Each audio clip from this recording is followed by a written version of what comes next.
Hey everyone, it's Anime Reaper coming at you with another What If Naruto Found Uzumaki Library, Part 16. This fanfiction was written by S. Targon. If you like this what if and want more like it, please like and subscribe to my channel and don't forget to check the description and leave a comment down below. Without further ado, let's get started.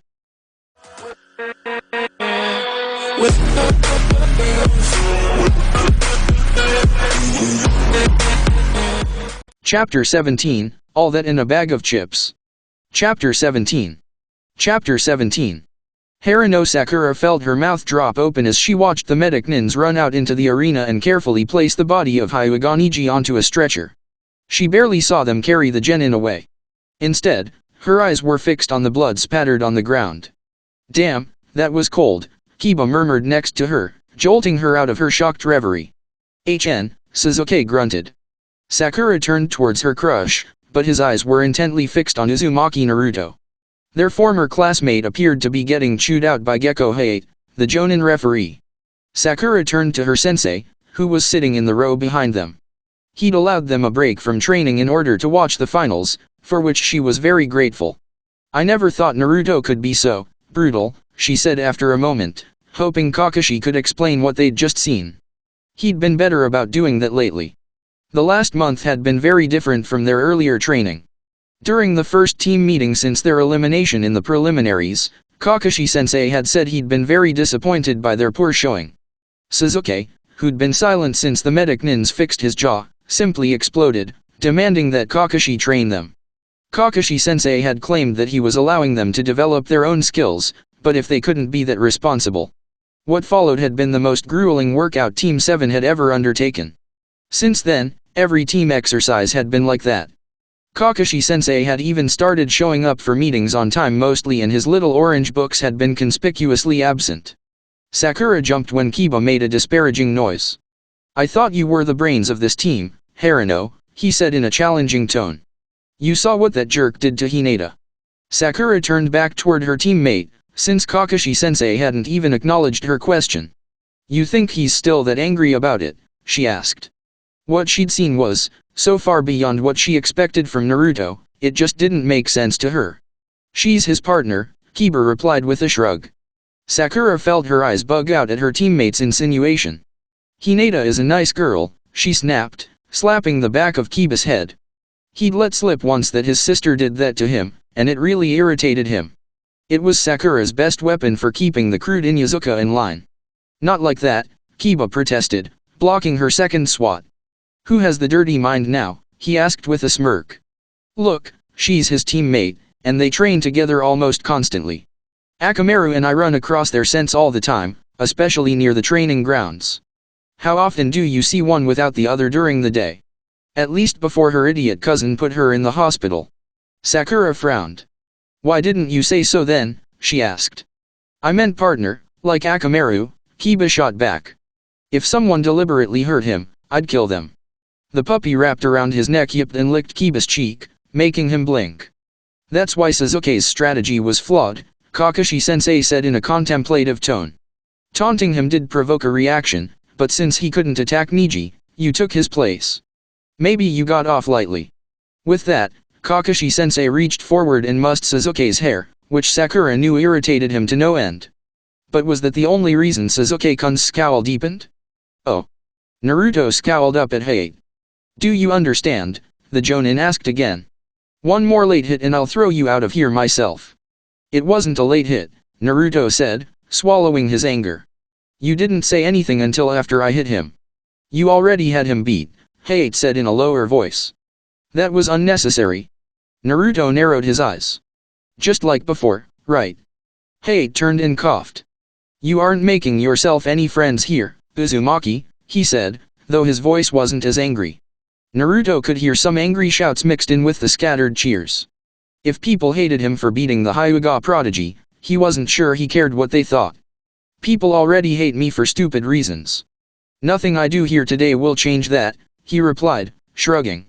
Hayate sighed before raising his voice. "Winner, Uzumaki Naruto." "Oh."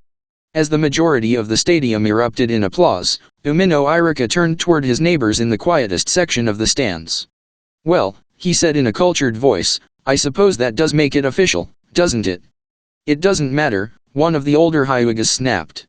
He must have cheated to defeat Niji. That brat could never do that on his own.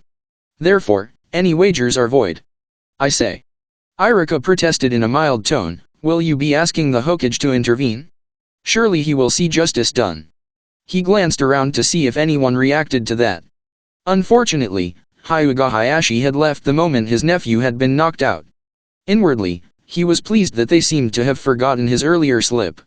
I have every confidence he will see things our way once this is all over, a fat man in a richly brocaded robe announced. Very well, Irika conceded, if that is the case, I will be sure to return your wagers immediately. Return? The fat man asked. Well yes, Irika said with a smile. Our wagers are, after all, contingent on the official outcome of the match. At the current time, that outcome is a victory for this Uzumaki ruffian. While I wouldn't dream of doubting your word that justice will prevail for your young Niji, it would be a shocking scandal if those around us thought you were actually reneging on your wagers.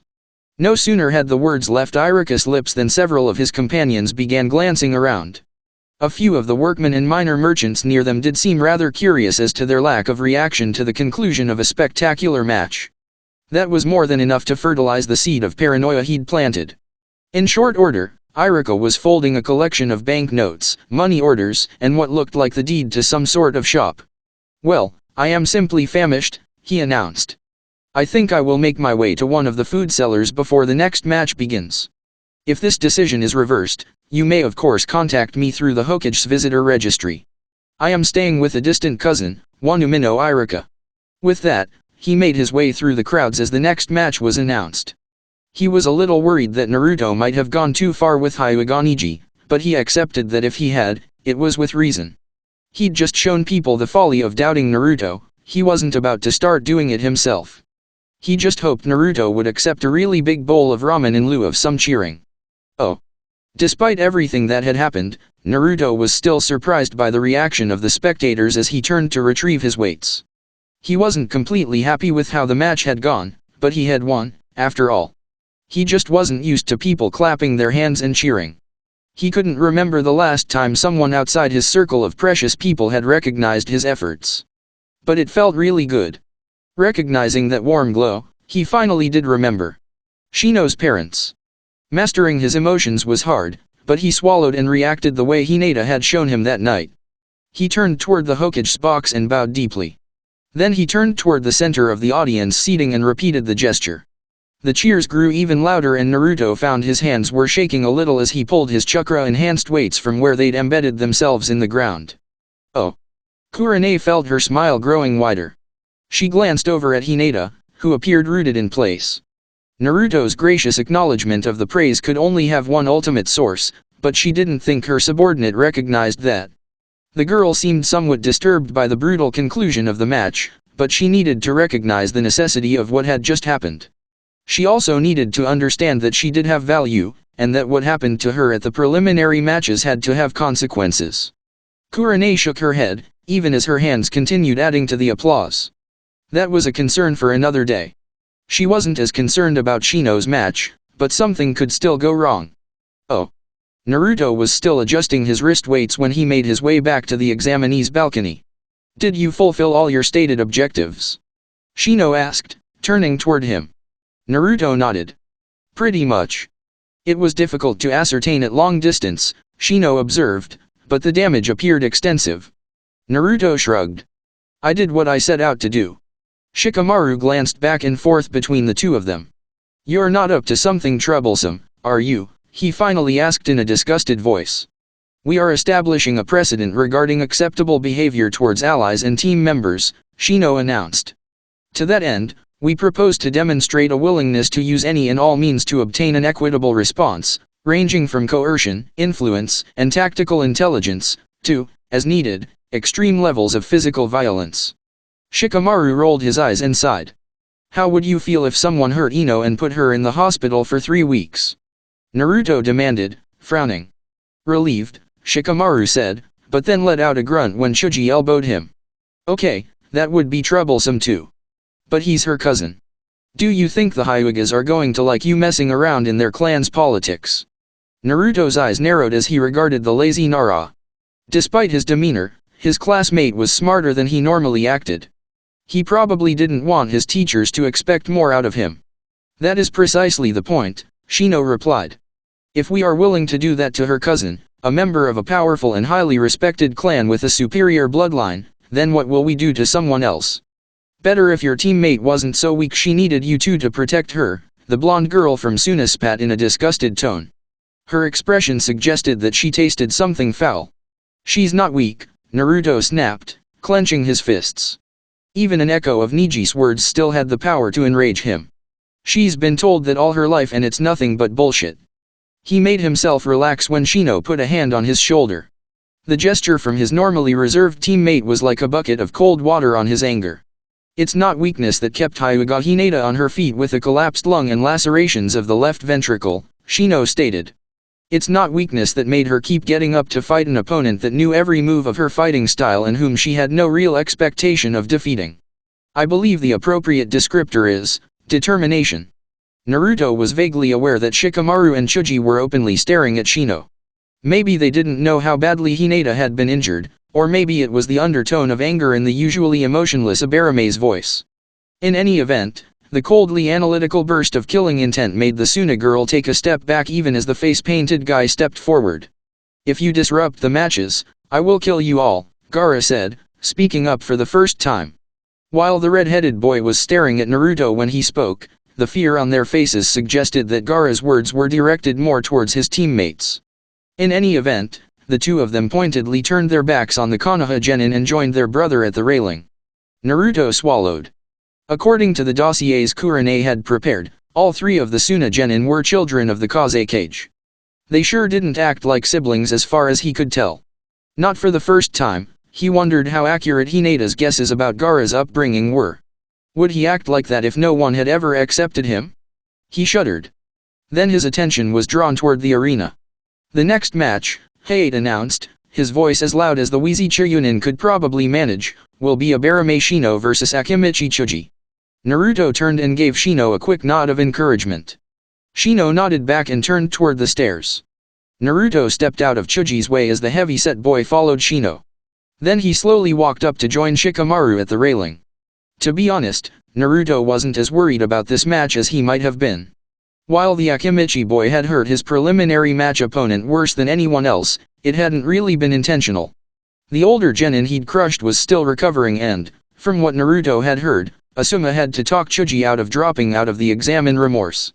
To Naruto, it seemed like he'd sort of been asking for it, taunting Chuji like that. But Shino wasn't that stupid, and he never underestimated his opponent. But even if Chuji did surprise him, Naruto knew he wouldn't intentionally try to inflict lasting harm. The same couldn't be said of everyone that still remained, and he found himself watching Gaara again with his peripheral vision.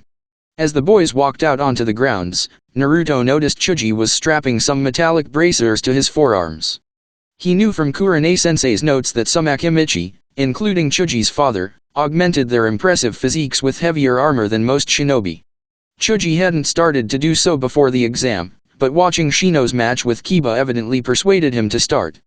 Hayate appeared to speak quietly to both examins for a moment. Naruto imagined it was more of the same, stop when I tell you to stop, stuff. Too bad he hadn't been so cautious in the preliminary matches. Finally, Hayate signaled for them to start. To Naruto's surprise, Shino didn't immediately draw his kamas. Instead, he leaped back, putting some distance between himself and the Akimichi. Chuji didn't waste any time, immediately using his meatball tank technique. It seemed to Naruto that he'd been practicing it, because his body morphed into a perfect sphere even faster than it did at the preliminary matches. Naruto frowned. It was also rolling noticeably faster than he remembered. Thus began an extended game of tag, with Chuji chasing Shino around the arena. Shino threw a couple of kunao, but they merely bounced off the rolling juggernaut that their classmate had transformed into. Naruto frowned. He didn't think Shino's bugs could hold on to Chuji in this form either. If weapons bounced off as well, what could Shino do? Naruto's grip on the railing tightened as it looked like Shino was getting maneuvered into a corner. Chuji turned a little tighter than Naruto thought he could, blocking Shino against a couple of small trees. Just as his teammate crouched to leap over them, Chuji put on an unexpected burst of speed and sideswiped him. Naruto inhaled sharply. There was a burst of splinters as Chuji ground the substitution log that took Shino's place into splinters before slamming into the arena wall. The impact made the whole stadium rumble and sent up a huge cloud of dust. When the dust settled, Chuji was sprawled atop the small pile of rubble his technique had gouged out of the arena wall. Shino was calmly standing a short distance away, his hands in his jacket pockets. The crowd had fallen silent, and with effort Naruto could just barely make out their words. "That is a very impressive technique," Shino observed.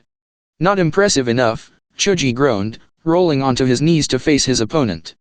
"You were, however, able to sustain it much longer before running out of chakra," Shino said. "That's true," Chuji agreed. But then he abruptly jerked to his feet and stepped forward. "But I'm not out of chakra. Baika no jutsu," he shouted, raising his right arm which ballooned out to a monstrous size. "Sorry Shino," he said quickly as he smashed it down on the transfixed Abarame. Naruto felt his heart skip a beat as the giant fist obliterated his friend, making a large crater in the ground. Shikamaru grunted, sounding annoyed. Then Naruto saw the cloud of Kikai bugs settling on Chuji's arm, swarming up it even as it shrank back to normal size. Chuji swatted at them, but there were too many. A few flying bugs even settled in his hair. His motions became slower and slower as they drained his chakra, until he finally fell to his knees. Shino stepped out from behind one of the trees. Breathing heavily, Chuji managed to gasp out, You got me. Call them off." Shino didn't move, but the Kikai bugs left Chuji's body as quickly as they'd boarded. Soon they were streaming back under his jacket to return to their nesting places, something which Naruto spent a lot of effort trying to not think about. The crowd had fallen silent at the unexpected conclusion to the match, but the applause started up when Shino helped Chuji to his feet and Hayate belatedly declared him the victor.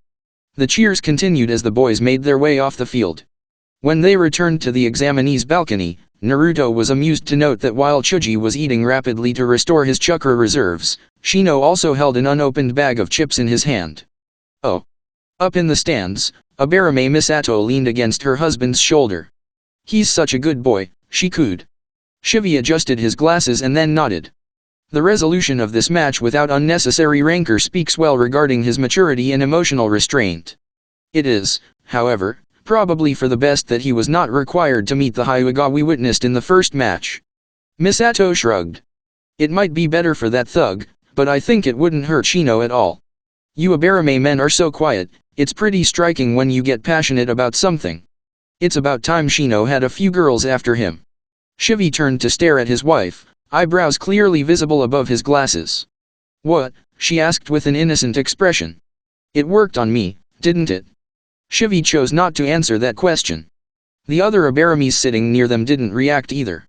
Many of them had heard of Shino's speech before the clan council and decided to attend the finals to see how he performed under a different variety of pressure.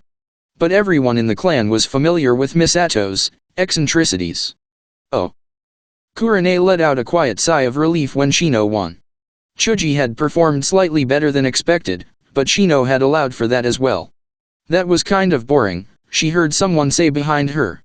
"Yeah," someone else agreed. "Not like that first one. That Uzumaki kid really kicked his ass." "Yeah, he was definitely out for blood," an older man's voice agreed darkly. "A real killer, that one." Kurane felt her lips compress and glanced over at Hinata. The girl had been visibly upset before, but now she was shocked to see Hinata standing up and turning to face the men behind her. "Naruto-kun is no more a killer than any other shinobi," she said, her voice brimming with outrage. "Shino-kun and Chuji-san are classmates, and didn't really want to hurt each other. Niji was not like that, so Naruto couldn't be either." As soon as she finished, Hinata appeared to become aware of everyone around them staring at her. She blushed and abruptly sat down. Kurane gave her genin an approving smile, even as she circulated chakra in her ears to pick up the whispers of those around them. "Who was that?" "I think she's a Hyuga. Like that Niji guy." "Yeah, and I think she's teammates with the Uzumaki brat and the bug creep." "I wouldn't call him a brat. My cousin says his team saved the Hokage's grandson when he was kidnapped." "No kidding." Whether she heard them or not, Hinata's expression didn't change. It was set in determined lines Kurane hadn't seen for weeks. Kurane smiled as a knot of tension began to loosen in her stomach. "Oh. The next match pitted Shikamaru against the Sand Kunoichi, Tamari, and it started off as one of the most boring fights Naruto had ever seen. The lazy genius didn't seem too pleased to be fighting a girl, but Naruto thought he'd be even less happy about getting his butt kicked by one. As it was, he took his own sweet time ambling down the stairs to the arena floor. This unwillingness must have been apparent to Tamari, because she began to look really annoyed. Hayate spoke to them briefly, but Naruto guessed that Shikamaru also must have said something because Tamari suddenly looked murderous. The Sand Kunoichi swung her fan at Shikamaru, making Hayate dive backwards to avoid being struck by the follow-through. The chakra-enhanced blast of wind threw up an enormous cloud of dust, but when it settled, there was no sign of her opponent. A couple of minutes later, Naruto finally spotted his classmate. Shikamaru was skulking around the small glade of trees planted in the floor of the arena. Unlike the preliminary matches, the finals were held in an arena with more variable terrain. This made certain tactics possible, like the ones Shikamaru seemed to be intent on using. Tamari ground her teeth and stomped, but Naruto knew she wasn't stupid enough to run into the trees. Shikamaru's cage main technique would grab her before she could do anything. Instead, she paced the area a good distance away from the grove, using her fan whenever she saw Shikamaru step out from behind a tree. Fortunately for the lazy genius, Tamari's wind attacks also threw up great clouds of dust from the dry ground, making it difficult for anyone to see where he went when he evaded her blasts.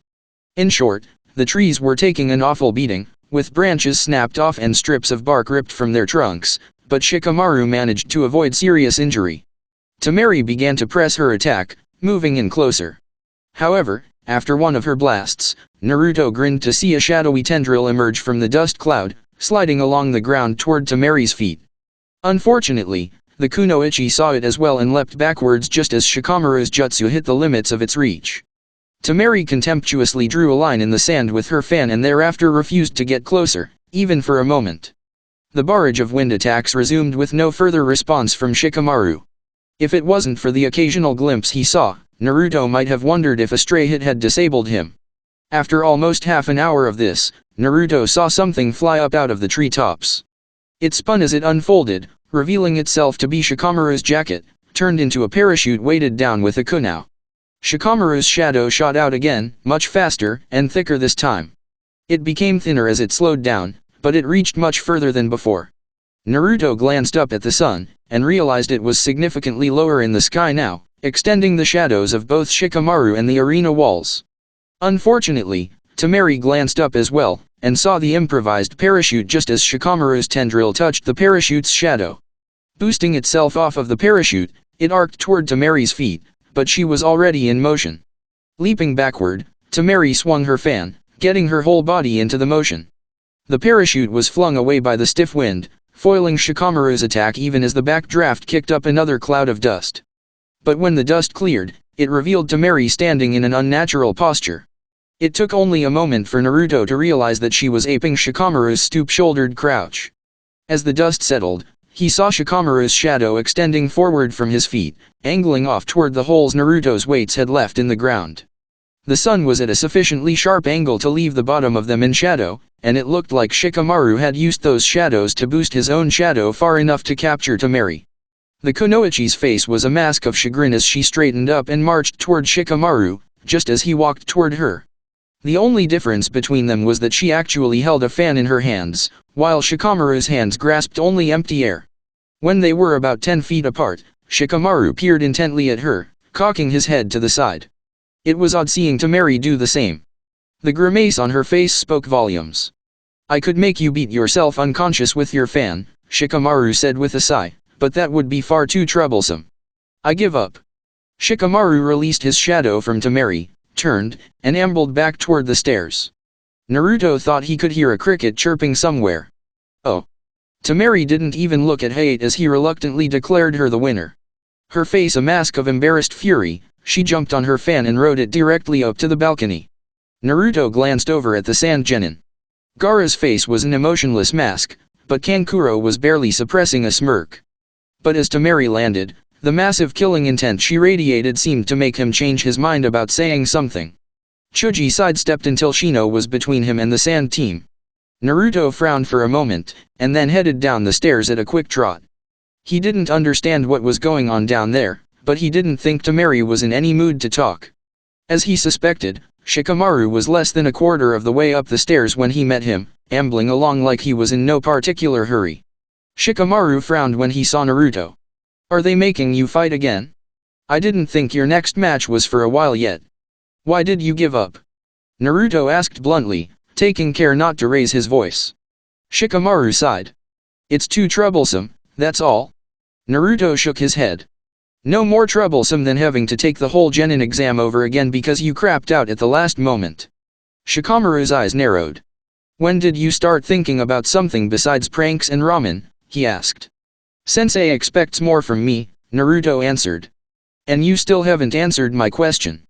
Shikamaru sighed and slowly resumed his trudge up the stairs. "She was holding back." "Temari?" Naruto asked. "No, Amaterasu the Heavenly Empress," Shikamaru replied. "Who else would I be talking about besides Temari?" "Sorry, geez," Naruto apologized, shrugging. "Anyway," Shikamaru continued, "she wasn't attacking all out today, even when I came close to catching her earlier. She's conserving her strength for some reason, so I decided it might not be a good idea to squander all of mine. Maybe she was saving her chakra for her next match." Naruto asked.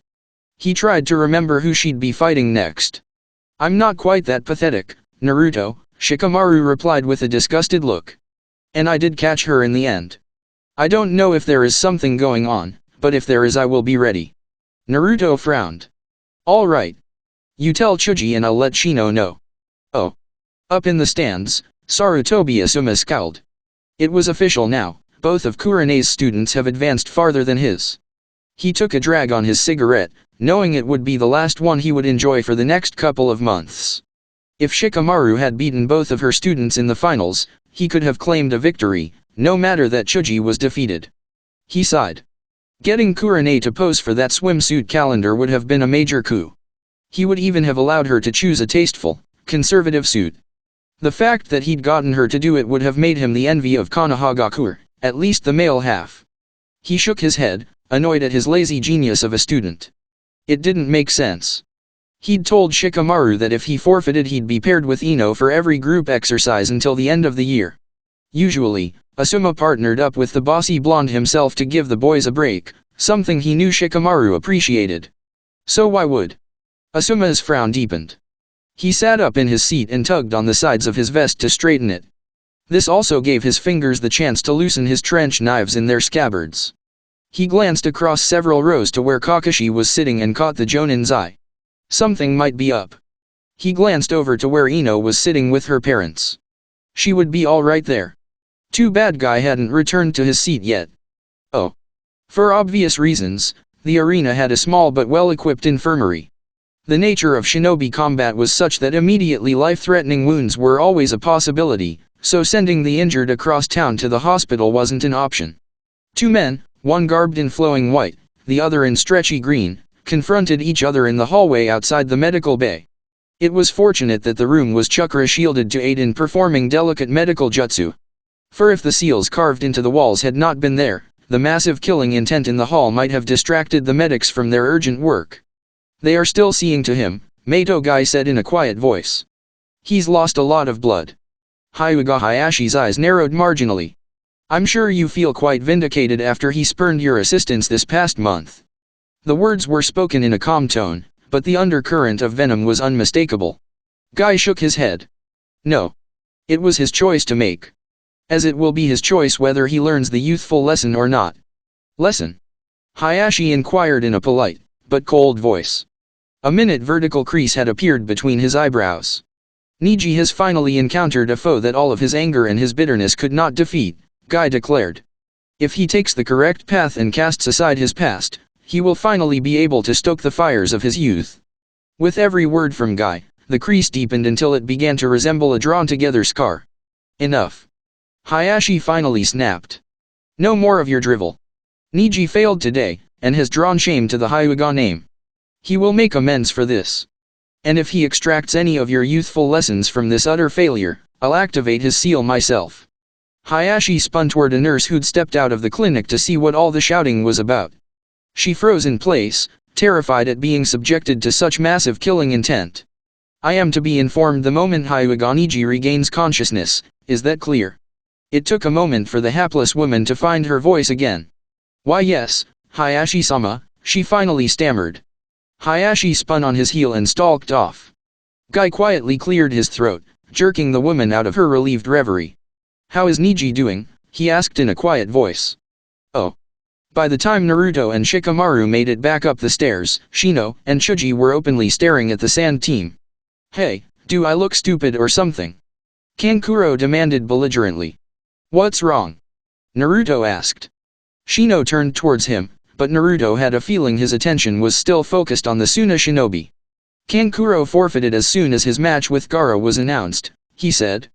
Surprised, Naruto turned toward the face-painted ninja. But the boy just shrugged.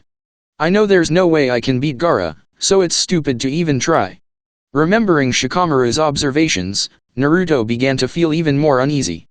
Yeah, but between this and getting a bye in the preliminaries, aren't you pretty much guaranteed not to be made a Chiryunin? He asked with what he hoped looked like honest confusion. Kankuro's hesitation was slight, but unmistakable. I'm not in any real hurry to advance, he replied in a casual tone. Naruto shook his head in puzzlement. Whatever, he said and went to go stand by his teammate. Suna is up to something, Naruto murmured under his breath as soon as Shino's mask blocked any view they might have had of his lips. I concur, Shino replied. After a quick consultation with the two-cage, Hayate returned to the arena floor. The next match will be Uzumaki Naruto and Sabaku no Gaara. Oh. Only iron control kept Kurene's face from betraying any emotion. Despite her unease with this turn of events, she was forced to admit the Hokage probably had his reasons. Gaara had yet to face anyone, and Naruto had the most time to recover from his previous match. Moreover, given his stamina, she had little doubt that her genin was as ready as he would ever be. And if Gaara's aggressive behavior got out of control, he was probably the best equipped to survive it. But that didn't mean she had to like it. Glancing over at her subordinate, it wasn't hard to see the concern on Hinata's face. Given her confidence in Naruto's capabilities, it might have seemed a little out of place. But it was also true that Hinata had encountered Sabaku no Gaara at a time when the bland demeanor shielding his bloodlust was wholly absent. Kurene felt her unease grow stronger by the second. Oh. Iruka fought off a wave of worried nausea as he sat down in the seat Ichiraku Toki and his daughter Ayame had saved for him. His rich kimono drew a few odd looks from their neighbors, but he ignored them. A quick nod confirmed that the plan had worked, making Toka break out into a wide smile that Iruka did not share. He should have expected Naruto would eventually face Gaara, but he'd hoped it would have been later. Perhaps after the disturbing boy had done something to get himself disqualified. He shook his head. Not that it was likely, given his parentage. But the few hints he'd picked up from Kurene implied that he wasn't the only one concerned. Who's this red-headed kid he's fighting now? Ayame asked, peering over at Iruka with clear concern. Dangerous, Iruka said. Oh. The third Hokage of Konohagakure straightened slightly in his seat, trying to find a posture that would ease the aching in his tired old bones. He glanced over at his fellow Kage, wondering what was going through the man's mind. When Hayate appeared before them to consult on the second round of matches, the Kaze Kage had seemed unusually interested in seeing Naruto pitted against his son. Perhaps he felt that only another Jinchuriki could provide an adequate test for his prodigy. Perhaps he wished to make some subtle point regarding the relative strengths of the two allied villages. Perhaps it was a waste of time to try and understand a man who could order an already bound demon be sealed within his youngest son. This should be a very illuminating contest, the Kaze Kage murmured. Sarutobi nodded, not trusting his voice. Oh. Naruto grinned. He was going to make a point of being extra nice to Aji-san next time he talked to him. He'd much rather fight Gaara than Shino, and volunteering him to fight the Suna Jinchuriki was a vote of confidence in his abilities that he wouldn't forget any time soon. Not to mention him being the Kazekige's son. While Gaara made his way toward the stairs, Naruto vaulted over the railing, landing near the entry arch in a deep crouch. Dusting himself off, he ignored the murmurs of the crowd as he made his way over to Hayate before Gaara even appeared. He didn't think the weird kid would try anything on the stairs, but better not to take any chances. You ready for this? Hayate murmured without moving his lips. Naruto gave a short nod. The murmuring of the audience was quite audible. He didn't know if they were talking about his last match or wondering if he was about to get creamed. It didn't really matter though. For once, they weren't ignoring him. For once, everyone was looking at Uzumaki Naruto. It was an odd feeling, especially for a ninja. Was this how the old man felt every day? Was this part of being Hokage? The crowds became louder as Gaara emerged from the archway. Naruto bounced lightly on the balls of his feet, trying to loosen up until Hayate gave him a sharp look. In sharp contrast, Gaara stood there as if ignoring everything in the world, except Naruto. His dark ringed eyes bored into Naruto's. "Will you validate my existence?" he asked in a dry whisper. "Begin," Hayate announced, but he was already in midair, leaping back and away from the two combatants. Naruto didn't waste any time. He charged in, attacking as hard and as fast as he could manage. Sand flowed out of the calabash gourd on Gaara's back. It surged around him, blocking every attack, and then reached out to grab Naruto. Naruto darted in and out, trying to get a feel for how fast the sand could move. After a couple of near misses, he leapt backward. Gaara hadn't even moved from the spot he started the fight in. "Let's see how fast you are with wet sand," Naruto taunted. "Sudden condensation," he cried as he finished the seals, pumping as much chakra into the technique as he could manage without totally disrupting it. A geyser of water roared out of the vortex that formed in front of Naruto's clasped hands. It shot toward Gaara, only to be blocked by the sand. Huge clots of wet sand flew in a spray around the Sunagenin, but as he frowned, the sand shielding him compressed more and more until the water just sprayed off it to little effect. Landing in a crouch, Naruto grinned. The spatters of wet sand were returning to Gaara, but nowhere near as quickly as they normally moved. "Kage Bunshin no Jutsu," he called out, surrounding his enemy with clones.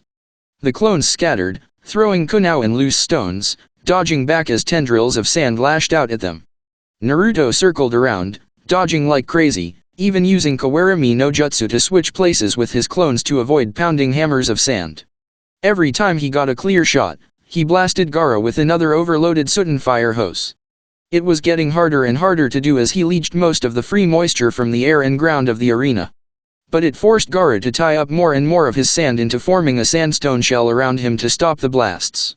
Finally, Gaara had completely surrounded himself with a sphere of compressed sand that seemed impervious to Naruto's attacks. Kunao glanced off, and any of his clones that wandered too close were impaled on spikes that grew out of the surface. That's when Naruto dropped to the ground a good 10 meters from his foe and used his trump card against ultimate defenses. "Doton, Yomi Numa," he said as he stamped the ground. Funneling the chakra through his leg was good practice. And it looked really cool as well. As before, the ground dropped away in front of him, being converted into swampy mire as all the standing water from his Sudden attacks was pulled into the swamp of the underworld technique. Gaara's sphere immediately began to descend into the muck. Sandstone, natural or not, was heavy. As Naruto watched it drop into the mud, a much smaller sphere that looked eerily like an eye appeared on top of Gaara's refuge. It quickly looked left and right in a way that suggested startled panic. Naruto's grin widened. It looked like his guess had paid off. Ultimate defense or not, Gaara still needed to breathe. The stone sphere split apart like an orange peel, wedge-shaped sections peeling back and elongating as they reached toward the edges of Naruto's swamp. Gaara was revealed, standing on the lower half of the stony sphere as it raised itself above the mire. Naruto flashed forward, his weights left on the ground behind him. Charging into Sabaku no Gaara's defenses at anything less than full speed was suicide, so he pushed himself to go as fast as possible. Lee had managed to avoid the sand for a while, even before opening his celestial gates, so Naruto thought the risk was worth it. He cleared half the width of his swamp in a single running leap. Evidently the sand moved slower when compressed, because it didn't immediately grab his foot when he landed and punched Gaara full-on in the face. The startled sand shinobi didn't even try to block and Naruto wondered if he knew any taijutsu. Still, Naruto's fist felt like he'd punched a tree as Gaara catapulted backward off of the platform. It must have been that stupid final layer of sand that had protected Gaara from Lee's attacks. Naruto leapt clear just as the sand reached for his feet. He'd angled the blow upwards to knock Gaara completely clear of the swamp, and the follow-up kick he'd landed in midair slammed Gaara to the ground well clear of the jutsu. Wisps of sand were already detaching themselves from the remains of Gaara's calabash and reaching towards Naruto. When he landed he pivoted and ran past Gaara, hammer fisting the back of his opponent's head as he went. Gaara was catapulted off of his feet, landing even farther from the swamp. Naruto wasn't sure if Gaara's control over his sand grew weaker with distance or not, but getting him farther away from the mass slowly pushing itself out of the swamp seemed like a good idea. Gaara's remaining sand cushioned his landing, so Naruto gave him another fire hose blast from Suten, condensation. This far away from his previous uses of the technique, it worked much better than the last few times he'd tried it, and Gaara was sent tumbling. So far, his plan was working perfectly. Oh. Kurane couldn't help but raise her eyebrows at her student's aggressive tactics. Evidently, he was trying to deny Gaara any opportunity to collect himself and was wearing down his defenses by tying up his sand in various ways. So far, it seemed to be working, but she wondered if Naruto had placed too great a reliance on the information she'd gathered. Oh. Wow, Naruto's really cleaning his clock, Toki said in a low voice. Ayame was biting her knuckle in an attempt to stifle her squeals. Irika nodded slowly, amazed by how much his one-time problem student had progressed. At the same time, he worried about what he'd overheard earlier. Naruto's enemies would never again assume he was no threat. He just hoped the boy was ready. Oh. Naruto's knuckles were throbbing, but Gaara's armor of sand looked more like a jigsaw puzzle. He landed an uppercut under Gaara's jaw that sent a jolt of pain down the length of his forearm. Gaara, however, was lifted off his feet and landed in a heap. Mindful of Hate's wrath and the fact that this was the Kazekige's son, Naruto paused for a second before kicking him again. "Do you want to stop this, Gaara-san?" he asked. Gaara ignored the question. Instead, he reached with trembling fingers toward his mouth, which was now bleeding freely from a split lip. Blotting the crimson with his fingertips, he pulled his hand back and stared at it. And then screamed. A burst of golden-colored chakra sent Naruto stumbling backwards. Gaara's bloody hand morphed into a monstrous tan appendage far too big for the body it was attached to. It lashed out with shocking speed and sent Naruto flying backwards. Gaara staggered to his feet, his arm slowly returning to normal. Naruto barely saw the shadow forming around him in time to leap clear before a tidal wave of sand engulfed him. He landed awkwardly, still dazed from the blow, and rolled to his feet in time to see Gaara's sand return to him. Oh. Up in the stands, people began falling asleep as visions of falling feathers dulled their wits. Kurane felt the illusionary technique as soon as it began. It wasn't especially hard to resist, but what was surprising was how widespread it seemed to be. Someone with great skill had expended an enormous amount of chakra to envelop the entire stadium in a wide area sleep compulsion.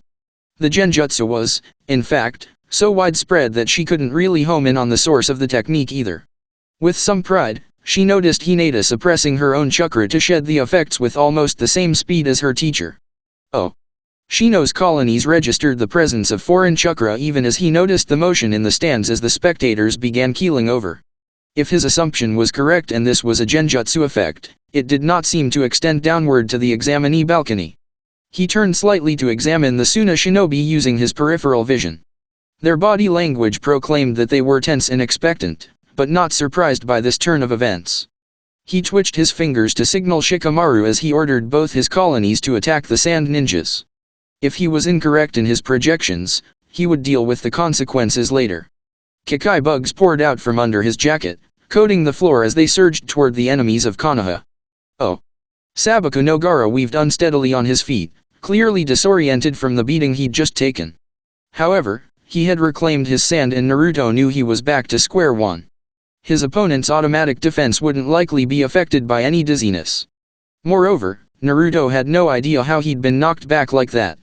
Well, he had an idea, but it was too awful to bear thinking about. If Gaara was as hateful and isolated as Hinata guessed, maybe he'd turned to his demon? Gaara wasn't even paying any attention to him at the moment. He just stood there, staring at the blood on his fingertips and whispering to himself. Naruto took a deep breath and brought his hands together for another Sutenjutsu. Even as he was molding his chakra, his attention was diverted by a loud boom as a cloud of smoke enveloped the cage's balcony. His stomach dropped, but he told himself not to worry. Aji-san wasn't weak, he could take care of himself. As he turned back, Temari and Kankuro leapt down to land on either side of their brother and teammate. They looked like they wanted to steady him, but were afraid of getting too close. He hurt me? Gaara said in a disjointed voice, showing Temari the blood on his fingertips. His eyebrows drew together. He hurt me. Gaara took an unsteady step towards Naruto. Gaara, wait. Temari began, but was cut off when a sand jonin wearing a veil across half of his face landed between them and Naruto. He looked vaguely familiar. "Stop this immediately. The mission has started," he said. He turned toward Naruto and his killing intent spiked. In a flash, Hayate appeared next to Naruto. Gone was the harassed, sickly-looking referee, and in his place was a focused jonin. Naruto swallowed. Gaara let out a strangled cry and fell to his knees, holding his head.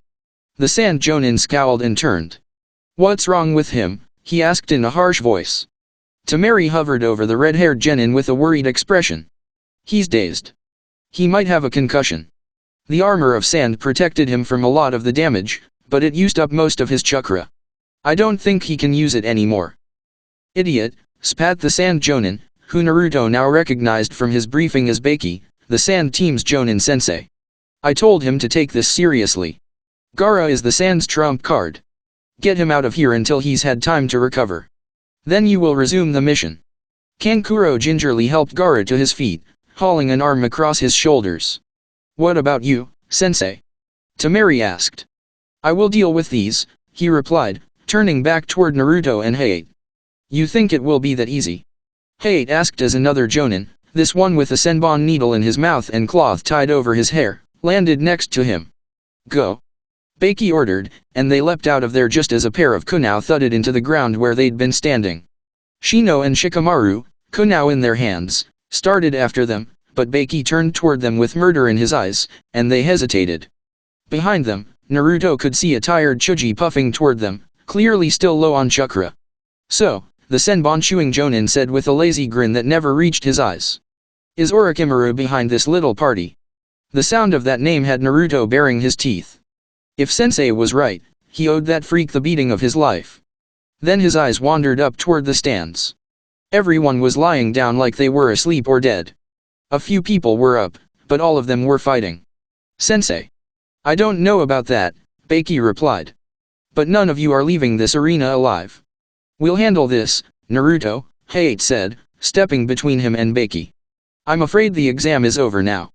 "Right, Genma." The guy with the senbon smirked. "Just like old times. Hey, why don't you kids go report to your sensei? I think we're going to need everyone to dance today." Naruto nodded with a grunt. The jonin closed in on each other as the genin left. "Oh." Iruka ducked under a kunao as it embedded itself in the wall above him. He was able to recognize the genjutsu and disrupt it before it put him to sleep, but he couldn't remove it from Tuki or his daughter, or any of the other spectators in their section. He wasn't carrying most of his equipment because of his infiltration mission. The Hyugas might have sensed any weapons and been put on their guard.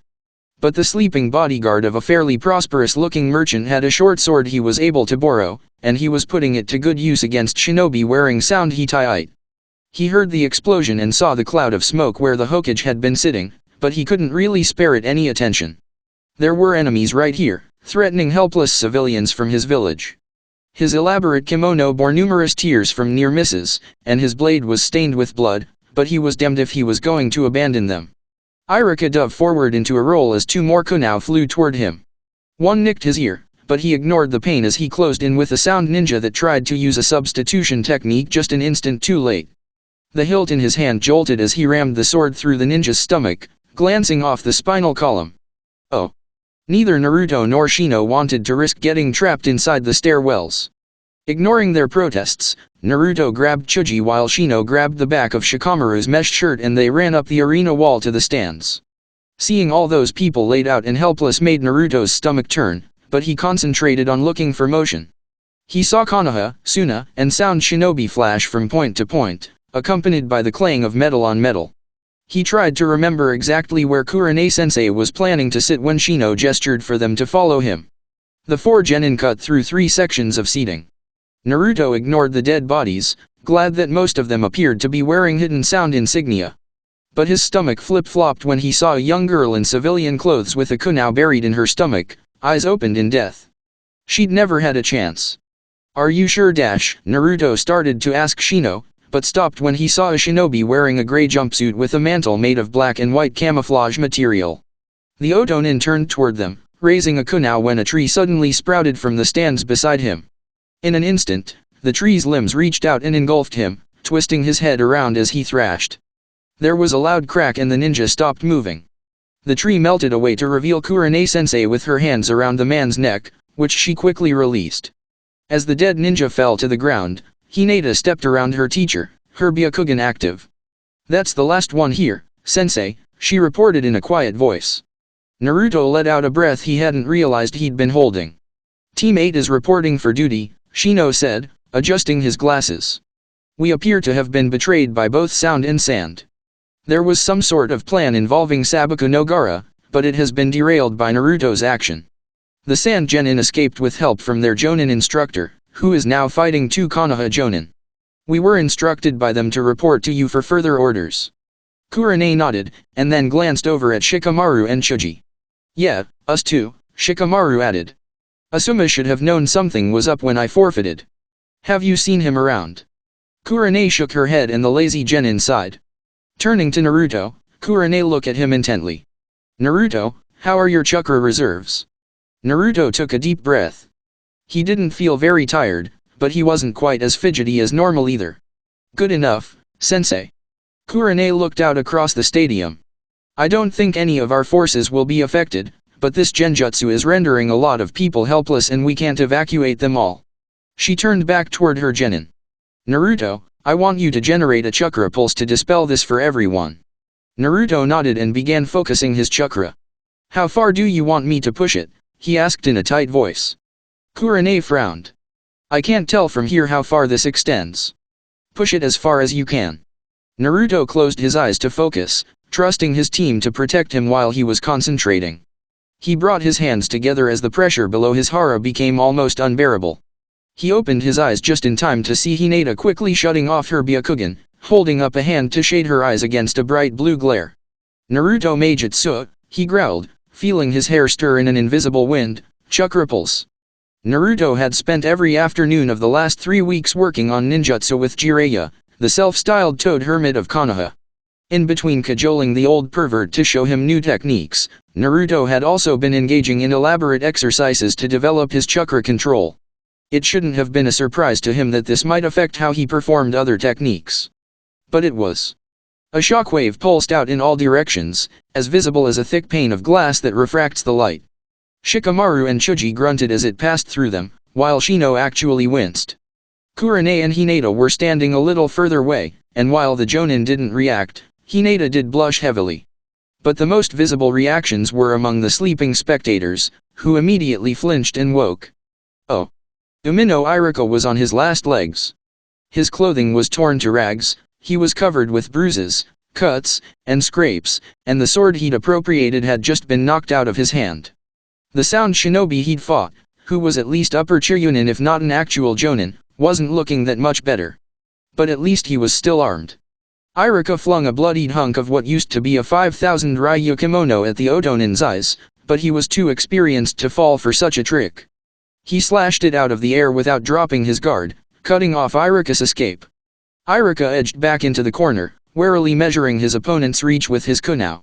He was bracing himself for what would probably be a suicidal rush when a wave of pure chakra passed through him, making him dizzy for a split second. It wasn't enough to distract his opponent, not long enough for him to do anything anyway, but for some reason Iruka felt like he was missing something. The sound ninja shook his head and stepped forward. "Whatever that was, it won't be enough," he said in a cocky voice that made Iruka wish for another weapon. Then the Otonin stiffened, eyes widening even as he pitched forward on his face. A brace of throwing knives protruded from the back of his tunic. Iruka looked up to see the crowd stirring, civilians as well as some shame-faced Chunin and Genin. A large man stepped forward, and Iruka recognized him as the guard he'd borrowed the short sword from. He shook his head at Iruka as he kneeled down and wrenched the knives out of the Otonin's back with brutal economy. As the folds of his tunic parted, Iruka could see the edge of a Hittite. "I don't suppose you've seen a blade around here, about 3 hands long?" he asked in a gruff voice. Iruka was too tired to be embarrassed. "Oh." Sakura was vastly relieved when she felt the genjutsu release its hold on those around her. She'd detected it as it was forming, and she and Sasuke had been able to break it. Kiba wasn't so fast and he and Akamaru had slumped down on the bench. Kakashi-sensei brusquely ordered them both to stay put and guard their teammate while he and Ino's Jonin-sensei fought the sound ninjas that suddenly emerged from the audience. She'd been uncomfortably reminded of their unsuccessful mission to protect Tajuna the bridge builder. Holding a kunao, watching others battle, but knowing if they turned on her she wouldn't last a moment. Something deep inside of her wanted to turn and run from the danger. But she also knew that both Sasuke and her sensei would never truly trust her if she broke now. She'd never be able to look Kiba in the eye if she left him to his fate. So she held her ground and waited for the inevitable.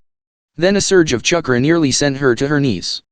There was something familiar about it, but she couldn't really place it.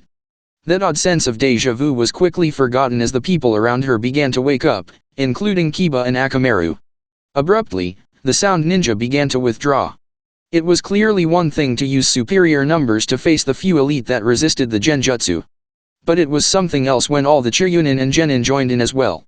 Kakashi appeared in front of them as Kiba was standing up again, shaking his head. "Your mission is now to lead the spectators to the emergency shelters," he said with no preamble. "There are a lot of people here from outside the village who won't know where to go.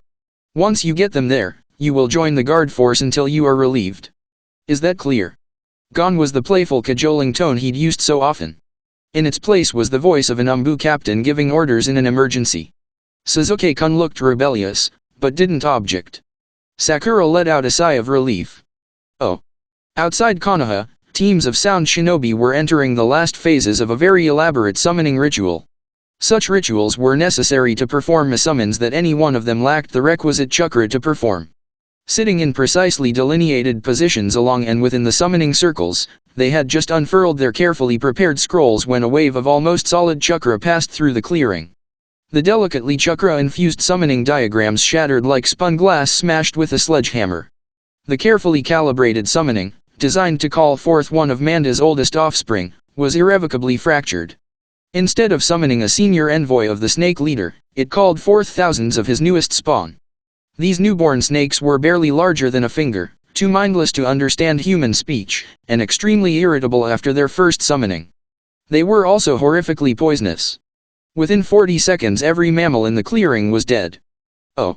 Naruto dropped to his knees, panting for breath. Kurane could tell he'd put a lot of effort into that technique. Kurane looked around the Awakening Stadium.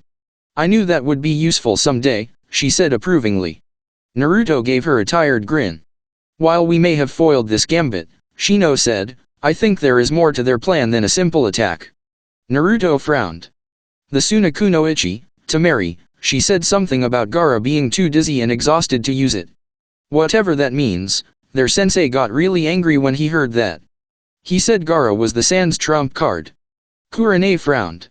This was still potentially dangerous. "Where are they now?" "They got away," Naruto said with a frown. "Their sensei told them to go, and then stayed to block us." Shino cleared his throat. Naruto turned to Shino. "You tagged Gaara?" "No," Shino replied. "My allies refused to go near him." "Damn," Naruto growled, smacking his fist into his palm. "I did, however, tag the other two members of his team when they were on the balcony," Shino clarified, straightening his shoulders and shoving his hands into his jacket pockets. "Good work, Shino," Kurane said. "Finding them quickly without Kikai pheromones would be impossible." "I was merely being proactive based upon cues I received from Naruto," Shino replied evenly. "You're still a sneaky bastard," Naruto said with a weak laugh. "And you freaking rock." "Very well," Kurane said, thinking for a moment. "Naruto, your strategy against Gaara seemed fairly effective and it doesn't appear that he's recovered yet. You and Shino take Shikamaru and try to run them down before they can try anything else. Chuji, you seem a little tired so we will link up with Asuma and any other Jonin we meet. Now that I know what to look for, if their genjutsu user tries to start this again, I should be able to locate them. Are there any questions?" The Genin shook their heads, Shikamaru perhaps a bit less than enthusiastically.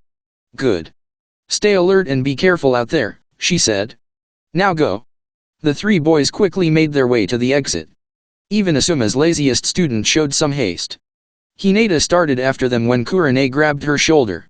"Hinata, I don't think you are dash." "They might need my eyes, sensei," Hinata replied, turning toward her. "I will not get in their way or slow them down."